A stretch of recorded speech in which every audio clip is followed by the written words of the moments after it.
वैशाली लोकमत सखीमध्ये आपल्या सगळ्यांचं स्वागत करते। मंडळी, आज मी आली आहे doctor Lohia acupuncture centre Thane इथे। हे जे लोकेशन तुम्ही बघताय ते ठाणे स्टेशनपासून म्हणजेच वेस्टपासून 5 मिनिटांवर आहे आणि गावदेवी बस डेपोच्या अगदी जवळच बाजूलाच आहे। तर आजचा हा जो विषय आहे ॲक्युपंक्चर, याबद्दल तुमच्यापैकी अनेक जणांना माहिती असेल की ॲक्युपंक्चर म्हणजे विना औषध उपचार। तर औषधांशिवाय हे उपचार होतात। या ट्रीटमेंट्स नेमक्या कशा आहेत, या कोणत्या आजारावर जास्त इफेक्टिव्ह आहे, याचे काय फायदे आहेत, या सर्व विषयावर या क्लिनिकचे संस्थापिका डॉक्टर नीता लोहिया आणि डॉक्टर सचिन लोहिया जे ॲक्युपंक्चर तज्ञ आहेत, यांच्याकडून आपण जाणून घेणार आहोत। आणि मंडळी, सगळ्यात महत्त्वाचं, यामुळे तुमचं ऑपरेशन सुद्धा टळू शकतं। सो एक्झॅक्टली या ट्रीटमेंट्स काय आहेत, याला किती वेळ लागतो, याचे काय इफेक्ट्स आहेत, या सगळ्यावर आपण डॉक्टरांकडून मार्गदर्शन घेणार आहोत। चला तर माझ्यासोबत।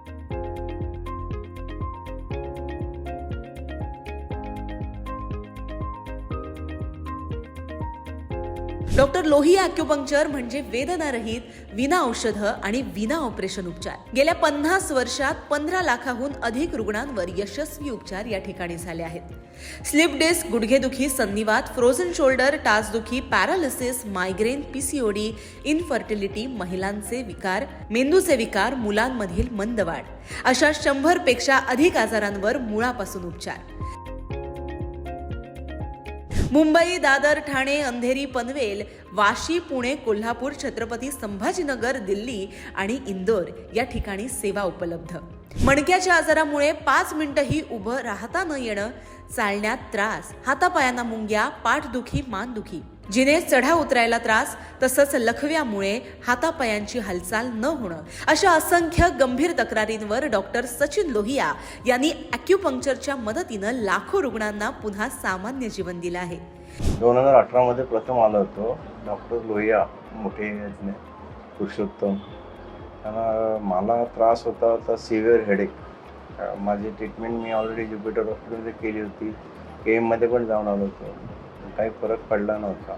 त्यांनी सांगितलं मला की काही करू, औषधं सगळी बंद करा, 8 दिवसात माझ्याकडे या, बरं होईल। त्याच्यामुळे माझं ते टोटली बंद झालं 8 दिवस ट्रीटमेंट केल्यावर। त्याच्यानंतर 2024मध्ये मी आलो होतो। मला COPDचा त्रास होता। त्याच्या आधी मी केएमला जाऊन आलो होतो, आपलं सेंट जॉन हॉस्पिटलला झालो होतो, ज्युपिटरला जाऊन होतो, तिकडे सगळ्या मेडिकल टेस्ट केल्या होत्या। त्यांनी मला सांगितलं होतं COPD होती, काही इलाज नाही। परंतु मी 10 दिवस ट्रीटमेंट घेतल्यानंतर मला खूप बरं वाटलं आणि आता माझा त्रास कमी झाला। वेदनेचं मूळ शोधून बिना औषध, विना ऑपरेशन सुरक्षित आणि परिणामकारक उपचार म्हणजेच doctor Lohia acupuncture. Hello sir, hello ma'am, कसे आहात? नमस्कार। All busy in patients. Very good.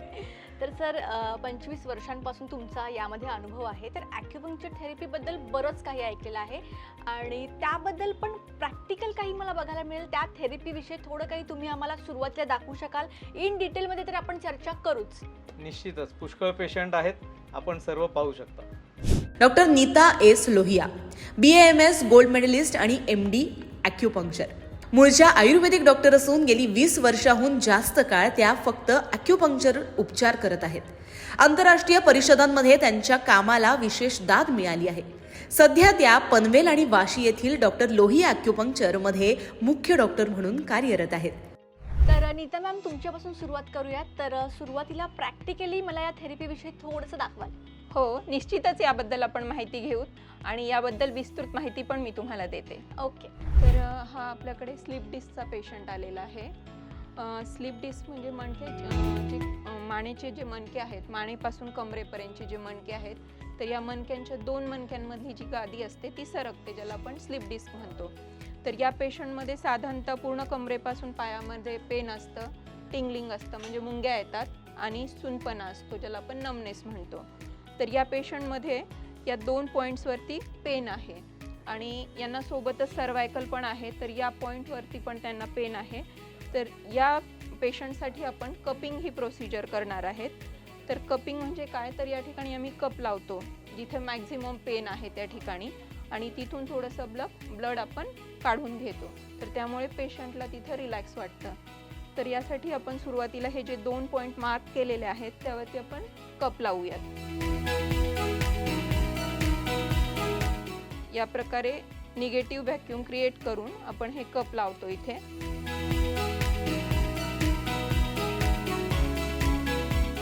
त्याच्यानंतर हे कप आपण परत रिमूव्ह करून घेणार आणि तो एरिया क्लीन करून घेणार. आता हे सुरुवातीला जे कप लावले आहेत तर याच्यामध्ये जे ब्लड सर्क्युलेशन आहे ते या जागी आपण कॉन्सन्ट्रेट करतो. त्यामुळे जेव्हा आपण प्रिक देतो तर ते ब्लड इझिली बाहेर येतं. तर या पद्धतीनं ही जी निडल आहे याच्या सहाय्याने आपण काही प्रिक्स पेशंटला लावून घेऊयात. काका थोडा लांब लांब श्वास घ्या. घ्या लांब लांब श्वास. परत घ्या लांब लांब श्वास. बस. आता परत आपण हे व्हॅक्यूम क्रिएट करण्यासाठी कप लावूयात. आता यामध्ये तुम्हाला दिसेल की ब्लड हे हळूहळू बाहेर येत आहे.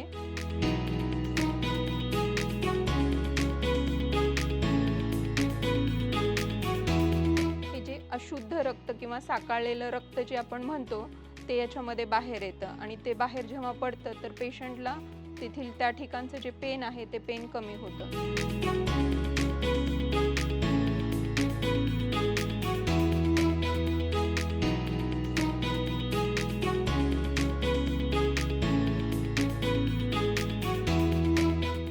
आता या साईडमध्ये आपण पाहत असाल की बरंचसं ब्लड कपमध्ये जमा होत आहे, तर ते आपण क्लीन करूयात.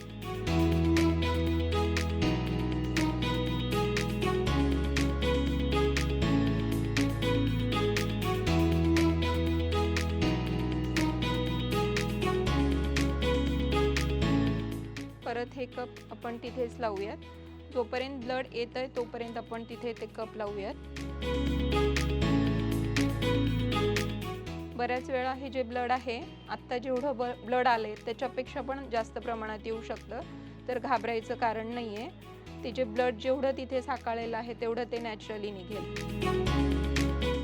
आपण या कपकडे पहा, इथे पण काही ब्लड जमा झालेलं आहे ते आपण क्लीन करून घेऊयात.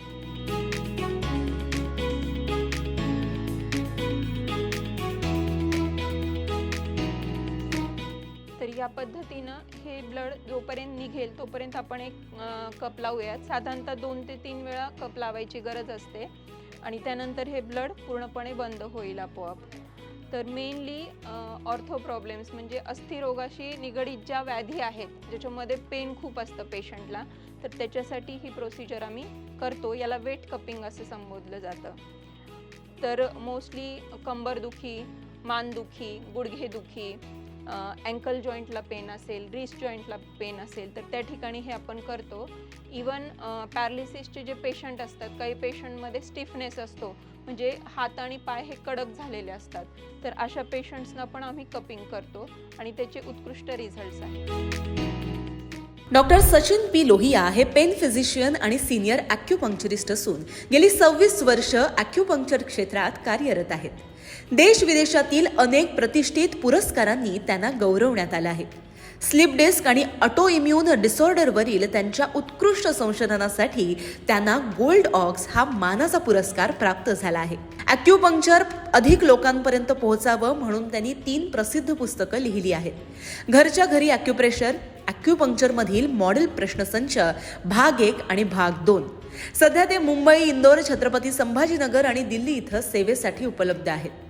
ॲक्युपंक्चरमध्ये असे एकदम फाईन निडल्स असतात जे आपण रुग्णाला लावतो. एकदम पातळ आहे निडल. तर ह्याच्यामध्ये छिद्र नसतं. आपली जी ॲलोपॅथिक निडल असते ती जाड असते, त्याच्यामुळे दुखते. ही एकदम पातळ आहे. ही गुडघेदुखीचे पेशंट आहेत, त्यांना गुडघे दुखत होते. पहिल्यापेक्षा बरं आहे ना आता, है ना? आता किती 2रा महिना आहे. हां, तर ह्याच्यामध्ये एकदम फाईन निडल असतात. या पद्धतीने आपण लावतो. काही लोक ट्यूबनी पण लावतात, पण ते ज्यांना प्रॅक्टिस चांगली झालेली आहे ते डायरेक्ट पण असे लावतो आम्ही निडल्स. तर हे ॲक्युपंक्चरचे पॉईंट्स आहेत. काही दुखणाऱ्या पॉईंटवर लावतात, तर काही पण पॉईंट्स असतात जे ॲक्युपंक्चरचे त्याच्यावरच लावले पाहिजे. फक्त दुखतात तिथे पॉईंट्स लावून उपयोग नसतो. तर हे काही पॉईंट्स आहेत जे ॲक्युपंक्चरचे आपण त्यांना उपचार देत आहोत.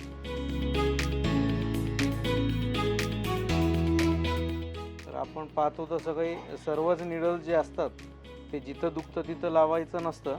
तर काही पॉईंट्स असतात तर ते आपण पायाला खालती पण आहेत, इयरला पण एक नीचा पॉईंट असतो, त्यालाही आपण निडल लावतो.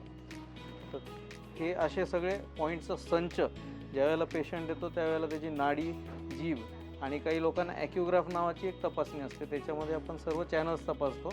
त्याचं कारण काय आहे, गुडघेदुखीचं कारण एकच नसतं प्रत्येक पेशंटमध्ये. काहींना हॉर्मोन्सने असतं, काहींना वयाप्रमाणे असतं, काहींना मेनिस्कसला मार बसलेला असतो, काहींना संधिवातामुळे असतं. त्याच्यामुळे प्रत्येक पेशंटचा पॉईंट्सचा उपचार करण्याचा संच वेगळा असतो. फक्त जिथं दुखतं तिथं निडल लावणं हे ॲक्युपंक्चर नाही आहे आणि ते योग्य पण नाही आहे. तर व्यवस्थित निदान केला तर मग रिझल्ट चांगले येतात. ह्यांना पण चांगला असा रिझल्ट आलेला आहे. हे जे निडल्स लावलेत आपण, हे वायर्स आहेत हे मशीनला, तर हे वायर्स ह्याला लावून त्याला स्टिम्युलेशन दिलं जातं. काही लोकांना ज्यांना पेसमेकर लावलेलं असतं त्यांना हे स्टिम्युलेशन चालत नाही, मग त्यांना अशा निडल लावून फक्त असं रोटेट करून आम्ही त्याला उत्तेजना देतो, असं रोटेट करून उत्तेजना देतो. हे या पद्धतीने स्टिम्युलेशन दिलं तरी चालतं जर मशीन नसेल तर, पण मशीन असलं तर 20 मिनटं कंटिन्युअस आपण स्टिम्युलेशन देऊ शकतो. तर त्याच्याने त्याच्यामधल्या मेरिडियन्समध्ये प्रवाह व्हायला मदत होते आणि त्या पॉईंटला उत्तेजित केल्यामुळे तिथं परिणाम चांगला येतो.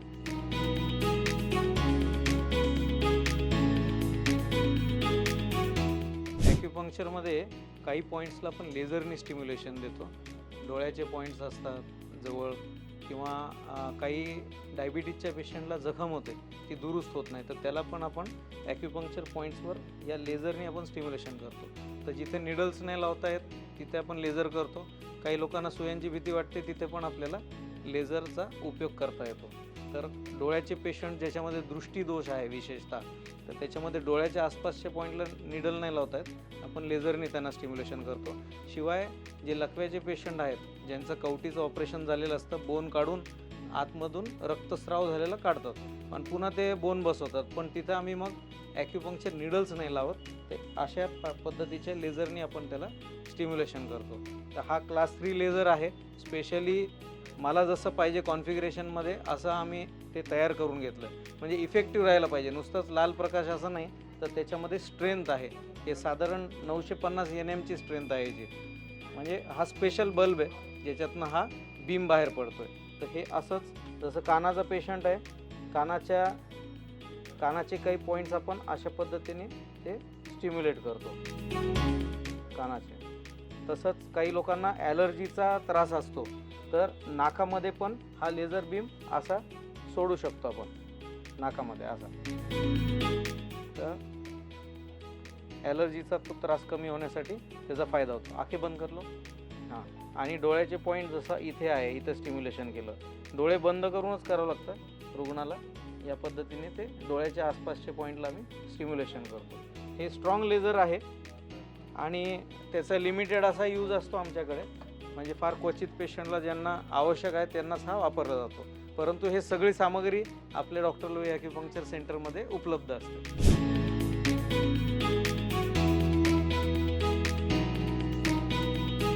तपासणी केल्यानंतर असा एक फायनल आउटपुट येतो ज्याच्यामध्ये आपण हे निरनिराळे जे पॉईंट्स आहेत बॉडीवरचे, हे सर्व आपण हे जे चॅनल्स कसं काम करतात, निळं म्हणजे कमजोर, लाल म्हणजे हिरवं म्हणजे नॉर्मल, आणि त्याचप्रमाणे आपल्याला पंचतत्वाचा ग्राफ कळतो. तर ही तपासणी जे थायरॉईड, डायबिटीज किंवा काही आजार असतात ज्याच्यामध्ये त्याचं कारणच कळत नाही, किंवा डायबिटीजच्या पेशंट्समध्ये पायात आग होते, जळजळ होते, आणि डायबिटीज नसताना पण काही लोकांना होते, तर त्याच्यामध्ये आपण पाहतो की चॅनल्स कुठले इन्वॉल्ड आहेत आणि कुठल्या चॅनल्सवरती उपचार करायचा, आणि शरीराच्या आतमध्ये lung, liver, heart, kidney, pericardium ह्याच्यामध्ये समतोल कसा बसवायचा. हे समतोल बसवलं तरच आजार आतमधून मुळातून बरं होण्याचे चान्सेस चांगले असतात. त्यासाठी आपण हा ग्राफ करतो. जर जे पेशंटचं कारण अवगत होत नाही कशामुळे होतं आवश्यक आहे. बाकी डायबिटीज, BP, थायरॉईड यांना पण आपण करतो. तर डॉक्टर, आता तुम्ही प्रॅक्टिकली आम्हाला थेरी काय असते हे थोडक्यात तुम्ही दोघांनी पण सांगितलीच, पण आता त्याचबरोबर मला विचारायचं की इतक्या वर्षांपासून तुमचा इतका अनुभव आहे, तर तुमच्याकडे नेमकी कोणत्या प्रकारचे पेशंट्स येतात आणि त्यांना एक्झॅक्टली काय त्रास असतो? साधारणतः 24 वर्षापासून मी या क्षेत्रामध्ये कार्यरत आहे आणि या एवढ्या प्रदीर्घ कालावधीमध्ये मी अनेक व्याधींचे पेशंट्स यामध्ये पाहिलेले आहेत. तर त्यामध्ये मेनली गुडघेदुखी, कंबरदुखी, टाचदुखी आहे, मानदुखी आहे, इवन पॅरालिसिस, डोळ्यांचे विकार, कानांचे विकार, या व्यतिरिक्त ॲलोपॅथीमध्ये असाध्य मानलेले विकार देखील आम्ही ट्रीट केलेले आहेत. ओके. तर आता डॉक्टर, आता ॲक्युपंक्चरबद्दल बोलूया. एक्झॅक्टली ही थेरपी काय आहे, कशा पद्धतीने काम करते, किती इफेक्टिव्ह आहे, याबद्दल सांगा. रुग्णांना आणि अनेक डॉक्टरांना किंवा आजकालच्या मॉडर्न जे विश्व आहे त्याच्यामध्ये मेरिडियन्स काय असतं हे माहित नाही. तर बॉडीमध्ये मेरिडियन सिस्टीम असते, जसं आपण पाठी पाहतोय त्या ह्युमन बॉडीवरती मेरिडियन सिस्टीम आहे. तर ही मेरिडियन सिस्टीम काय आहे? बॉडीमध्ये नर्व सिस्टीम असते, मांसपेशी असतात, हाडं असतात, बाकी सर्व काही आहे. तर त्याची सिस्टीम आहे, nervous system, blood system, circulatory system. तशी एक सिस्टीम असते ज्याला आपण म्हणतो मेरिडियन सिस्टीम.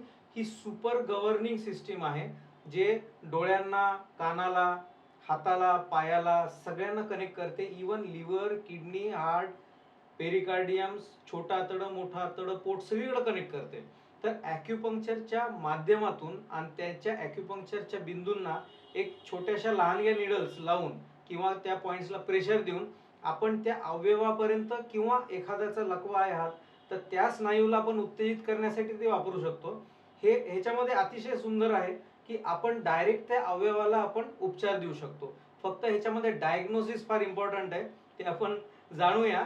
पण डायग्नोसिस उचित असला तरच आपण त्या अवयवापर्यंत किंवा त्या स्नायूपर्यंत आपण पोहोचू शकतो आणि त्या अवयवाला आपण किंवा त्या हाताला किंवा पायाला जो लकवा झालेला आहे त्याला आपण दुरुस्त करू शकतो. लिव्हर, किडनी, हार्ट सर्वांसाठी उपचार आहे यामध्ये. डॉक्टर नीता, कोणत्या कोणत्या आजारांमध्ये, आता डॉक्टरने थोडक्यात सांगितलंच, पण कोणत्या आजारांमध्ये हे जास्त इफेक्टिव्ह ठरू शकतात?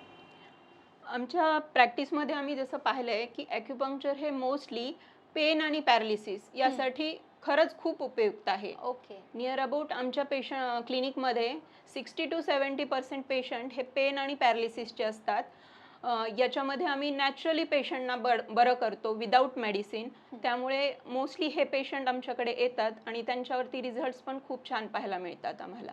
तर डॉक्टर, आता सध्याचं जे लाईफस्टाईल आहे त्यामध्ये आपलं खानपान वगैरे सगळं काही बिघडलेलं आहे, त्यामुळे ना शांत झोप लागते आणि वेट म्हणाल तर अनेक जणांचं वेट इतकं वाढत जातं की ते कंट्रोलमध्ये पण येत नाही. तर या सगळ्यांवर कुठेतरी ॲक्युपंक्चरचा काही उपयोग होऊ शकतो?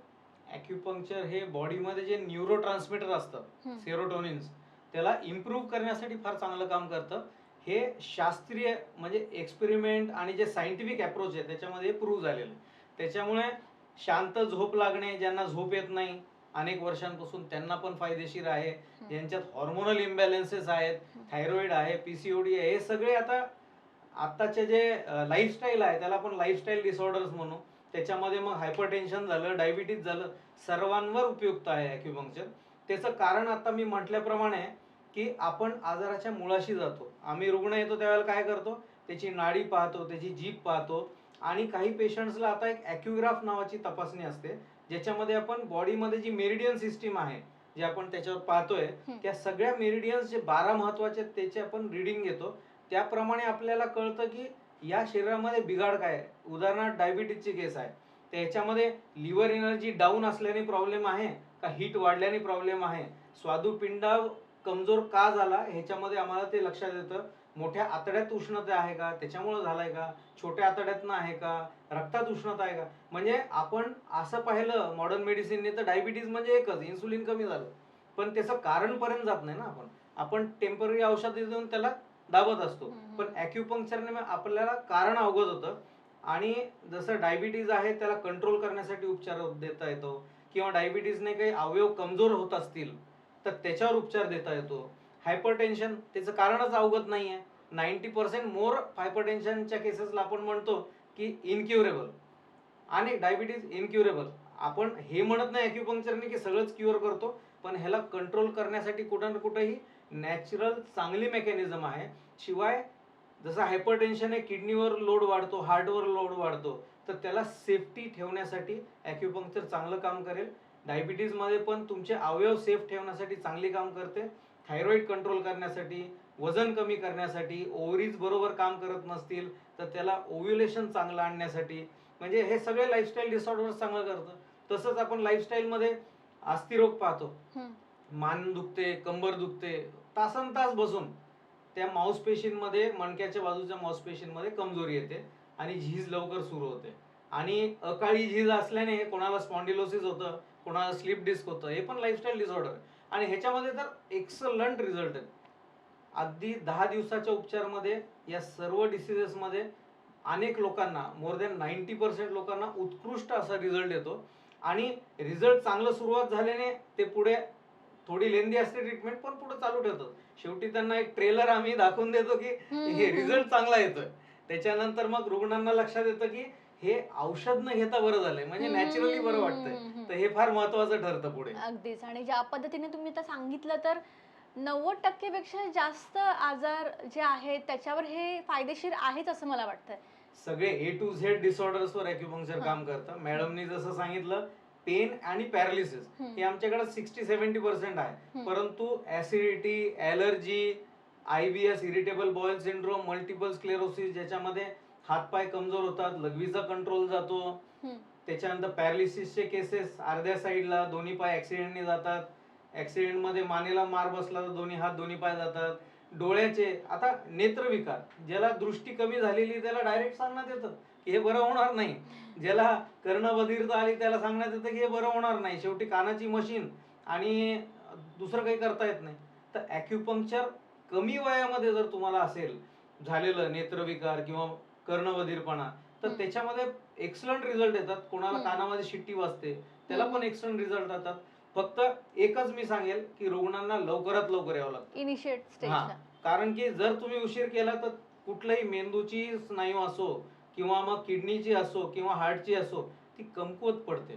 ती कमकुवत झाल्यानंतर तुम्ही 2-5 वर्षांनी आला तरी मी उपचार देऊ शकेल, परंतु त्याच्यात लिमिटेशन येतील, कारण की ते देवाने दिलेलं अवयव तुमचं कमजोर झालेलं आहे. पण तुम्ही लवकरात लवकर आलात तर तो कमजोर नसतो, तर त्याला सूज असते. ती आटोक्यात आणली तर तो अवयव जास्तीत जास्त लवकर बरा होण्याची, म्हणजे ते अधिक त्याची प्रमाण असतो. अगदीच अगदीच. तर डॉक्टर नीता, मला आता हा प्रश्न विचारायचा आहे की आता सगळ्यांना माहिती आहे की ॲक्युपंक्चर म्हणजे सुई टोचतात. तर ते सुई टोचताना किती म्हणजे ऑब्व्हियसली थोडंफार दुखेल, पण किती दुखतं? ॲक्च्युली ॲक्युपंक्चरची ही जी सुई आहे ती एकदम पेनलेस आहे. मी तर ॲक्युपंक्चरचा हा एकच साईड इफेक्ट मानते की सगळे लोक ॲक्युपंक्चर म्हटल्यानंतर थोडंसं घाबरतात, ती निडल ऐकूनच घाबरतात. पण खरंच ही ट्रीटमेंट एकदम पेनलेस आहे. ही जी निडल आहे ती ॲलोपॅथी निडलपेक्षा खूप बारीक आहे. साधारणतः 3 ते 4 ॲक्युपंक्चरच्या निडल मिळून एक ॲलोपॅथीची निडल बनते. ओके. आणि ॲलोपॅथीची जी निडल आहे त्याच्यामध्ये एक होल असतं आणि जेव्हा तुम्ही ती प्रिक करता तर ती आतल्या मांसपेशींना ब्रेक करून मध्ये जाते. परंतु ॲक्युपंक्चरची निडल ही खूप सॉफ्टली मध्ये जाते. फक्त यामध्ये मी एक सांगेन की ॲक्युपंक्चर करताना तुम्ही ॲक्युपंक्चरिस्ट हा एक्सपिरियन्स्ड निवडला पाहिजे. ओके. कारण ॲक्युपंक्चर करणं ही एक स्किल आहे. ॲक्युपंक्चरिस्ट टू ॲक्युपंक्चरिस्ट हे जे रिझल्ट्स आहेत ते चेंज होत राहतात. त्यामुळे केव्हाही ॲक्युपंक्चरला जाल तर योग्य ॲक्युपंक्चरिस्ट निवडूनच तुम्ही ती ट्रीटमेंट घ्या. ओके. सो ही ॲक्युपंक्चरची निडल आहे. Take a long breath. Very good. पहा, काही पेन झालंय? नाही काढली. Yes. अच्छा, इथेच आहे का ती निडल? येस. Okay, okay. करू शकता तुम्ही, करू शकता, काही दुखत नाही. Okay. Okay, done. Nice nice. मला वाटलं काहीतरी म्हणजे लाईक इंजेक्शन मला पेन होईल, पण खरंच मला नाही झालं ना काहीच pain? नाही झालं, काहीच हां. नाही. म्हणजे मी प्रिपेअर होते की जरी पेन झालं तरी मी बेअर करणार. दाखवणार नाही. पण ठीक आहे. पण मॅडम ज्या साईड इफेक्ट म्हणत होत्या, हां. ब्लड ग्लुकोज, ऍक्च्युअल तो इफेक्ट आहे. हो. कारण की डायबिटीजच्या लोकांमध्ये जर ब्लड शुगर कमी झाली हां. तर आम्ही उपचार करून, तर तो नॅचरल कंट्रोलच आहे ना. हां. हा, तर त्याच्यामुळं तो साईड इफेक्ट नव्हे, ते ते इफेक्ट आहे. effectच आहे. आणि Plus फक्त आपल्याला काहीतरी खाऊन यायचं उपचारासाठी, बाकी काही नाही. आमच्याकडे पेशंट डायबिटीजचे असो का बाकी स्लिप डिसचे असो, एकटे येतात एकटे जातात. असं नाहीये की उपचारासाठी कोणाला सोबत घ्यायला यायला लागतं. लोक लोकलनी मुंबईमध्ये बिंदास येतात जातात, तो काही प्रॉब्लेम नाही आहे. आणि आपण ॲक्युपंक्चर आणि ॲक्युप्रेशर. ॲक्युपंक्चर म्हणजे निडल लावायची पॉइंट्सला, आणि ॲक्युप्रेशर म्हणजे त्याच पॉइंटला आपण बोटाने दाब द्यायचा. जसं आपण काही ॲक्युप्रेशरचे पॉइंट पटपट जाणूया. हा अंगठा आणि ही तर्जनी, याच्यामध्ये जो माऊस आहे असं केल्यानंतर जो उंचवटा येतो त्याचा सेंटर हा डोकेदुखीसाठी पॉईंट आहे. ठीक आहे, इथे 2-3 मिनिटं प्रेशर दिल्याने डोकेदुखी कमी होण्यास मदत होते. तसंच इथे 3 बोट खाली इथे एक पॉईंट आहे, तर त्याच्याने मळमळ उलटी कमी व्हायला मदत होते. इथून 3 बोट खाली. तर हे एवढं जास्त आता ह्याचं म्हणजे जी मलेशियन एअरलाईन किंवा हे आहेत त्याच्यामध्ये एक बेल्ट दिला जातो की तिथं तो बेल्ट लावला तर अगदी त्या पॉइंट वरती मॅग्नेट येतो आणि त्याला प्रेशर देतात. कारण की आपण पाहतो फ्लाईट मध्ये बऱ्याच लोकांना उलटी होते, तर त्याच्यामध्ये एक बॅग ठेवलेली असते की तुम्हाला व्हॉमिटिंग आली तर this is the bag where you should vomit. मग त्याच्यात तुम्ही उलटी पण त्याच्यापेक्षा झालीच नाही तर बरी आहे ना, तर त्यासाठी तो बँडेज देतात जे आपले ईस्टर्न कंट्रीज आहेत त्याच्यामध्ये. तर एवढं प्रगत आहे सायन्स की बऱ्याच लोकांना माहिती आहे. एशियन ऑलिम्पिक्स मध्ये पण ॲक्युपंक्चर ॲक्युप्रेशर वापरलं जातं. ॲक्युपंक्चर मध्ये निडल लावतात. तर ॲक्युपंक्चर केव्हा घ्यायचं आणि ॲक्युप्रेशर केव्हा घ्यायचं? ज्या वेळेला तुम्हाला आजार जास्त आहे, स्लिप डिस्क आहे, गुडघा खूप दुखतोय, तर त्यावेळेला डॉक्टरला भेटायला लागतं आधी, जसं ॲक्युपंक्चरिस्टला, आणि ते दुखणं आधी कमी करून घ्यायला पाहिजे. नंतर मग तुम्ही योगा प्राणायाम प्रमाणेच ॲक्युप्रेशर, तर त्याला तुम्ही मेंटेनन्स करू शकता. म्हणजे ॲक्युप्रेशर हे फर्स्ट एड सारखं आहे. आयदर तुमचा आजार एकदम प्राथमिक आहे तर त्यावेळेला वापरा, पण आजार जास्त असेल तर ॲक्युपंक्चर. तर ॲक्युप्रेशर हे ॲक्युपंक्चरच्या पहिले भी ॲक्युपंक्चर के बाद भी. ओके सर, आता थोडक्यात सांगाल की आपलं यामध्ये काही एज लिमिट आहे का, की ह्या एजच्या नंतरच आपण ही थेरपी करू शकतो, यासाठी नाही, तर त्याबद्दल थोडंसं. 9 महिन्याच्या बच्चू पासून 92 वर्षाच्या आजीबाई सगळ्यांना उपचार दिले. 9 महिने 9 महिन्याचा बच्चू, त्याचं फोर्सेप डिलिव्हरी झाली होती आणि हा. त्याच्यामध्ये कॉमन आहे की एक हात पॅरलाइज होतो, त्याला म्हणतात अब्स पाल्सी. तर अशा बच्चूचं मग ते हात असाच राहतो आणि त्याची मुवमेंट नाही होत बरोबर. तर ह्याच्यामध्ये पण मी उपचार दिलेला आहे आणि त्या बच्चूचा हात चांगला केला आहे नॉर्मल. तसंच आमच्याकडे सीपीचे केसेस सेरेब्रल पाल्सीचे येतात, ज्याच्यामध्ये हातपाय वाकडे असतात, लाळ गळत असते, मान धरत नाही लवकर, रांगत नाही बच्चू. असे बरेच बच्चू आहेत की ज्याला आपण फक्त फिजिओथेरपी म्हणून सांगितलं जातं मॉडर्न मेडिसिन मध्ये. ॲक्युपंक्चर मध्ये आम्ही त्याचा मेंदू दुरुस्त करण्यासाठी उपचार देऊ शकतो, पण हे लोकांना अजून जास्त माहित नाही. शेवटी कसं आहे, तुम्ही फिजिओथेरपी किंवा व्यायाम केल्याने मांसपेशांमध्ये जी टाईटपणा आहे तो कमी होईल, परंतु मानसिक त्याची जी प्रबळता आहे मेंदूची ती कशी वाढेल. तर ॲक्युपंक्चर ब्रेन इम्प्रूव्हमेंटसाठी चांगलं आहे, जिथं आम्ही मॉडर्न मेडिसिन मध्ये ते मानत नाही की त्याच्यामध्ये बरं होऊ शकतं, तर ह्याच्यामध्ये आपण ते मानतो की त्याच्यामध्ये आपण बरं करू शकतो. ॲक्युपंक्चर प्रमाणे जो मेंदू आहे त्याला बराच एनर्जीचा स्रोत असतो, जो किडनी पासून जाईल, लिव्हर पासून जाईल, नंतर आतड्यांपासून जाईल. तर त्याला कमकुवतपणा कुठून निर्माण होतोय, त्याला एनर्जी कशी पोहोचवायची मेंदूला, ते आपण दुरुस्त करून त्याला बरं करतो. तसंच जसं आपण लहान बच्चूंबद्दल बोललो, त्याच्यामध्ये मोठ्यांमध्ये माझ्याकडे जे 92 वर्षाचे आजीबाई होते त्यांना गुडघेदुखी होती आणि त्याच्यामध्ये काय रिप्लेसमेंट करणार आता, त्याच्यामध्ये कार्टिलेज पण उरलं नव्हतं. तर मग मी विचार केला की आपल्याला पेन मॅनेजमेंट करू याच्यामध्ये, कारण की मी स्वतः पेन फिजिशियन आहे, ॲलोपॅथ आहे. तर आपण पेन मॅनेजमेंटच्या दृष्टिकोनातून मी त्यांना ट्रीटमेंट दिली आणि खरंच त्यांचं जे स्वेलिंग होतं गुडघ्याच्या आजूबाजू ते कमी झालं आणि त्यांना बरं वाटायला लागलं. तर अशा म्हणजे पूर्ण वयोगटा. अहो स्लिप डिस्कचे माझं शिवाजी पार्कच्या जवळ दवाखाना आहे, तर तिथे क्रिकेट खेळताना म्हणजे डाईव्ह मारून एखाद्या मणक्यामध्ये 12-12 वर्षाच्या बच्चूचं स्लिप डिस्कचं केसेस झालेले आहेत. तर त्याच्यामध्ये पण आपण चांगले रिझल्ट दिलेले. सगळे फ्रोझन शोल्डर, सगळे प्रत्येक वयोगटामध्ये 35 ते 45च्या वयोगटातले फ्रोझन शोल्डरला येतात, सर्वायकलला येतात, गुडघे सगळ्या गोष्टींसाठी येतात. Okay. Age is not limit for any disease ना, ओके, पण ओके. आपण सगळ्याच ह्यांना उपचार देतो. तर आता ॲक्युपंक्चर बद्दल आपण इतकं सगळं बोललोच, पण डॉक्टर एक काही जणांची नी रिप्लेसमेंट होते किंवा जो काही गुडघ्याचा त्रास असतो किंवा जे जॉईंट पेन किंवा ह्या सगळ्यांवर ट्रीटमेंट झालेले जे पेशंट्स असतात ते ॲक्युपंक्चर करू शकतात. ज्यांना रिप्लेसमेंट झालेलं आहे तर आता त्यांचं तर ऑलरेडी झालेलं आहे, पण ज्यांना रिप्लेसमेंट टाळायचं तर त्यांच्यासाठी बेस्ट ऑप्शन. अच्छा. हल्ली प्रत्येक पेशंटला जवळपास सांगितलं तर गुडघेदुखी झाली आणि अनेक वर्ष झाले ग्रेड 3 ग्रेड 4 ला झालं की त्याला सांगितलं जातं की रिप्लेसमेंट कर. अगदी कमी ग्रेडिंगचे पण पेशंटला हल्ली सल्ला दिला जातो की एक साईडचा तुम्ही गुडघा एवढाच रिप्लेस करा. परंतु ही लाख मोलाची सर्जरी सगळ्यांना परवडणार आहे का? आता माझ्याकडे एक पेशंट होता ज्यांनी FD मोडून माझ्याकडे आले होते. ते 3.5 त्यावेळेला 3.5-4 लाख लागायचे. आता तर 7 ते 8 लाखाच्या घरात गेलेलं आहे रिप्लेसमेंट सर्जरी. तर ते माझ्याकडे उपचारासाठी आले की डॉक्टर तुमचं भरपूर ऐकलं, रुग्णांनी एकाने सांगितलं म्हणून आम्ही तुमच्याकडे आलो. आणि त्यांना 10-12 दिवसामध्ये रिझल्ट एवढा चांगला आला की त्यांचे FDचे पैसे वाचले. हे सामान्य माणसासाठी भरपूर मोठी अमाऊंट असते. प्रत्येकाला परवडेल असं नाही आणि प्रत्येकालाच त्याचा भरपूर चांगला फायदा होईल असं पण नाही. शेवटी रिप्लेसमेंट केल्यानंतर मी तरी काय करणार आहे? मेटलला तर ट्रीटमेंट देणार नाही. मी गुडघ्याची सूज कमी करू शकतो. बऱ्याच लोकांना MRI मध्ये दिसतं की कार्टिलेज जो आहे आतमध्ये कट झालाय आणि त्यांना दुर्बीननी ऑपरेशन सजेस्ट केलं जातं. तर हे पण ऑपरेशन्स करून माझ्याकडे लोक येतात. त्यालाही 1-1.5 लाख रुपये लागतात. तर हे सगळं आधुनिक जग झालं, सगळं आलं, परंतु एखाद्याला त्याचा इफेक्ट नाही आला त्याचे 1.5 लाख रुपये गेले. पण अशाच पेशंटमध्ये जर माझ्याकडे 90% अँड अप पेशंट्सला एकदम चांगला रिझल्ट असा असेल तर नथिंग लाईक दॅट ना. शेवटी तो कार्टिलेज आहे, जी गादी आहे आतमधली ती किती कट झाली आहे, किती डीप, ह्याच्यावर अवलंबून आहे की किती लवकर रिझल्ट येईल. वरच्यावर असेल तर एवढा चांगला रिझल्ट येतो.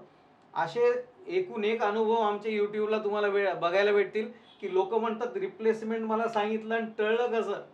म्हणजे हा प्रश्न असतो. आणि Slip मुळात disc- लोकांना इतकी भीती असते ऑपरेशनची आणि ऑल, आणि त्यावर जर असं विना औषध जर उपचार हो. मिळत असतील तर तसंच ते स्लिप डिस्कचं पण आहे. त्याच्यामध्ये सांगितलं जातं की ऑपरेशन झाल्यानंतर त्यांना काही अनुभव असतात की एखादा पाय कमजोर झाला, स्लिप डिस्कच्या ऑपरेशन नंतर पाय बधीर झाला, तर ॲक्युपंक्चर ऑपरेशन सारखंच काम करतं ना. त्या डिस्कची आम्ही स्वेलिंग कमी करतो. म्हणजे या ट्रीटमेंटमध्ये सगळं मुद्द्यावरच उपचार आहे. त्याच्यामुळं तुम्हाला जो इफेक्ट येतो तो मुद्देशीरच येणार. तर स्लिप डिस्कचे पण लाख मोलाच्या सर्जरी, त्याला पण आपण टाळायला बऱ्यापैकी मदत करतो. अगदीच अगदीच तुम्ही इतक्या बिझी शेड्यूलमधून वेळ काढून एवढं चांगलं मार्गदर्शन केलं. खरं तर ॲक्युपंक्चर बद्दल बरेच जणांना माहिती असते पण पूर्ण माहिती नसते. फक्त सुया टोचतात इतकंच माहिती असतं, पण त्याचे एवढे सगळे फायदे आहेत आणि त्याच्यामुळे ऑपरेशन टळू शकतं किंवा कायमच्या गोळ्या बंद होऊ शकतात. हा खरंच मोठा प्लस पॉईंट आहे, तो तुम्ही इथे एक्सप्लेन केला. त्यासाठी तुमचे मनापासून लोकमत सखीतर्फे धन्यवाद. धन्यवाद. तुम्हाला आज कळालं असेल की ॲक्युपंक्चरचे एक्झॅक्टली किती फायदे आहेत आणि किती प्रकारच्या आजारांवर ते उपयुक्त आहेत. त्यामुळे तुम्हाला सुद्धा असे काही सिम्पटम्स असतील तर लवकरात लवकर तुम्ही इथे व्हिजिट करा. इथले सर्व डिटेल्स तुम्हाला मिळतीलच, गुगलवर पण मिळतील. इथले कॉन्टॅक्ट नंबर तुम्हाला स्क्रीनवर दिसतील. ठाणे वेस्टला हे आहे.